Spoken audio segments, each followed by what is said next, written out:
warahmatullahi wabarakatuh. Yang saya hormati Bapak dosen pengampu mata kuliah pengantar ilmu hukum, Bapak Z Haryanto SHMH. Perkenalkan, nama saya Iqbal Abdul Hamid, kelas HTN 2C, nomor NIM 106240083, dan bersama teman saya. Assalamualaikum warahmatullahi wabarakatuh. Perkenalkan, nama saya Muhammad Gilang Aditya, biasa dipanggil Gilang. Saya mahasiswa dari program studi hukum tata negara Fakultas Syariah. Di sini kami akan mempresentasikan tugas mata kuliah pengantar ilmu hukum tentang pengertian subjek hukum manusia sebagai subjek hukum pengecualian. Pengertian subjek hukum. Subjek hukum adalah segala pihak yang memiliki kemampuan untuk memiliki hak dan kewajiban serta dapat melakukan perbuatan hukum. Dalam sistem hukum, subjek hukum merupakan pusat dari hubungan hukum karena mereka dapat menuntun atau dituntun berdasarkan hak dan kewajibannya.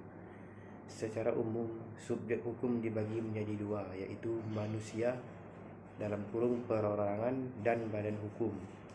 Manusia disebut sebagai subjek hukum alami, naturliche Person, sedangkan badan hukum Rechtsperson merupakan entitas buatan yang diberi pengakuan hukum untuk bertindak layaknya individu, seperti perusahaan, yayasan, dan organisasi tertentu. Apa saja yang termasuk subjek hukum? Secara umum, subjek hukum dibagi menjadi dua. Satu, manusia, yang arti naturliche Person. Manusia naturliche Person adalah setiap individu manusia yang secara hukum diakui sebagai subjek hukum sejak ia lahir hidup. Artinya, manusia memiliki kemampuan untuk memiliki hak dan kewajiban hukum tanpa memerlukan pengesahan atau pengakuan dari negara. Penjelasan. 1. Subjek hukum alami. Manusia disebut naturliche Person karena secara alami, bukan buatan, menjadi subjek hukum.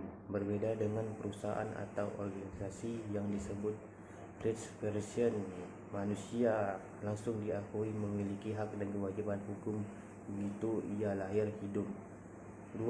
Memiliki hak dan kewajiban hukum. Manusia sebagai naturliche Person berhak memiliki dan menguasai harta, menerima warisan, menggugat dan digugat di pengadilan, melakukan perjanjian setelah cakap hukum, bertanggung jawab secara hukum pidana atau perdata.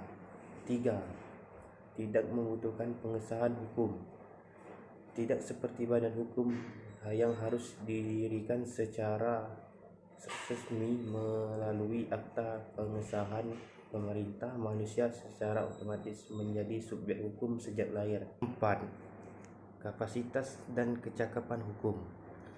Kapasitas hukum, kemampuan untuk memiliki hak dan kewajiban dimiliki sejak lahir.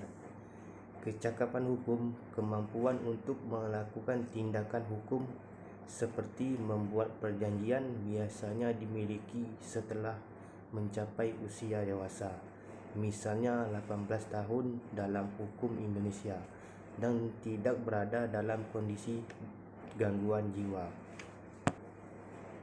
Manusia sejak dalam kandungan.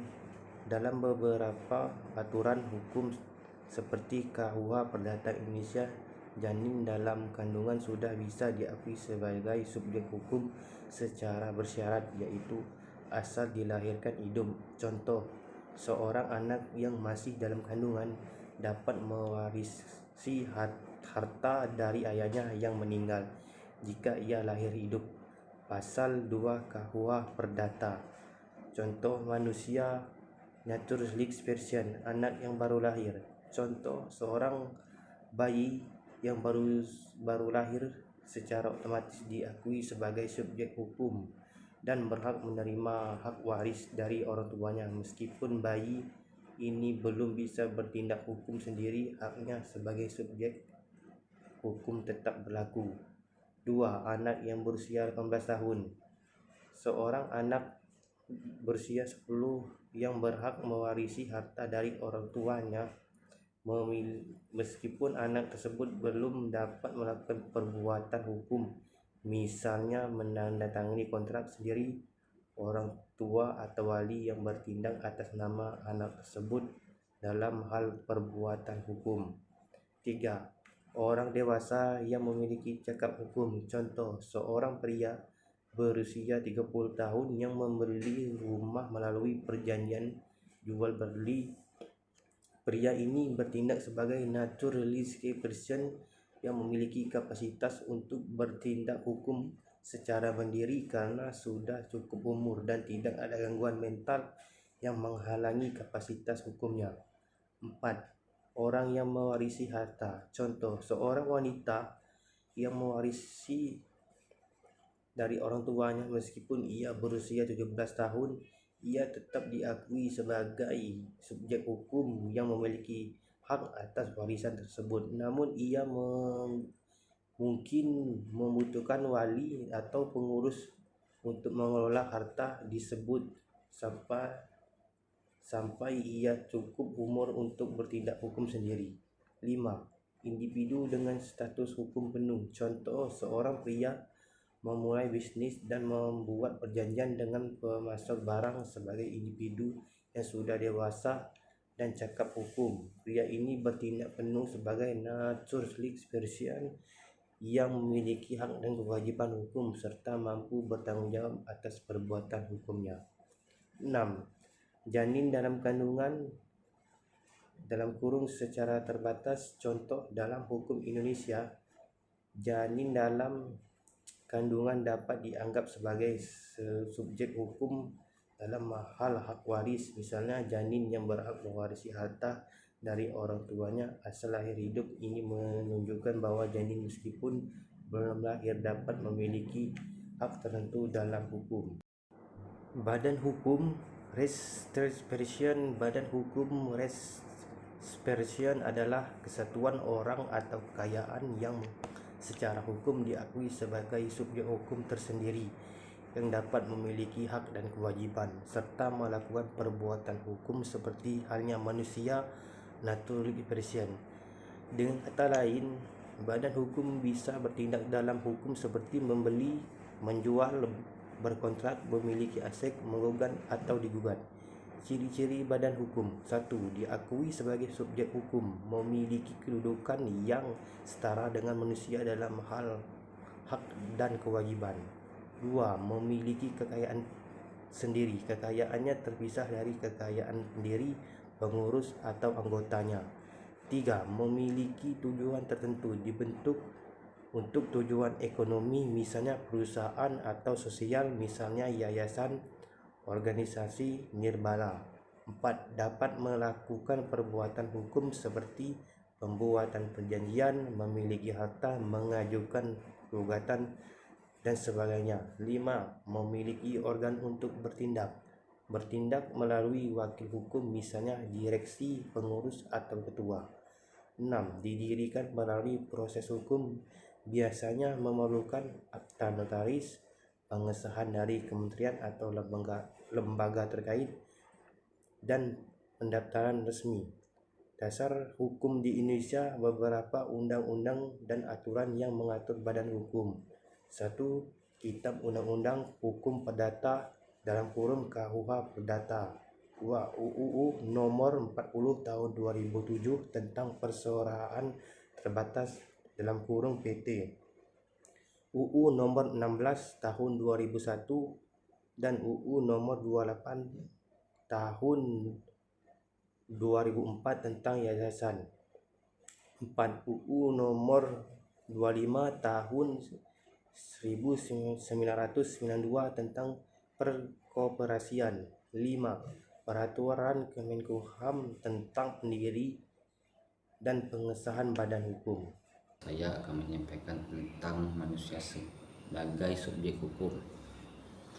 Setiap manusia sejak lahir adalah subjek hukum dalam hukum perdata. bahkan janin dalam kandungan bisa dianggap sebagai subjek hukum dalam hal tertentu, seperti hak waris. Asalkan lahir hidup sebagai subjek hukum, manusia memiliki hak seperti hak atas nama baik, hak waris, hak milik. Kewajiban seperti kewajiban mematuhi hukum, membayar pajak, dan menghormati hak orang lain. Namun, tidak semua manusia otomatis memiliki kecakapan hukum, yaitu kemampuan untuk melakukan perbuatan hukum secara sah. Kecakapan hukum biasanya dimiliki oleh orang yang telah dewasa atau telah menikah. Adapun pengecualian, walaupun semua manusia adalah subjek hukum, ada beberapa pengecualian terkait kecakapan hukum. Pihak-pihak berikut dianggap tidak cakap hukum penuh sehingga tidak dapat bertindak hukum sendiri dan membutuhkan wali atau pendamping. Adapun 1. Anak di bawah umur. Anak-anak belum memiliki kecakapan hukum penuh dan perlu diwakili oleh orang tua atau wali. 2. Orang yang berada di bawah pengampuan. Orang dengan gangguan jiwa atau yang ditetapkan sebagai pemboros oleh pengadilan tidak dapat melakukan perbuatan hukum tanpa mengampuni.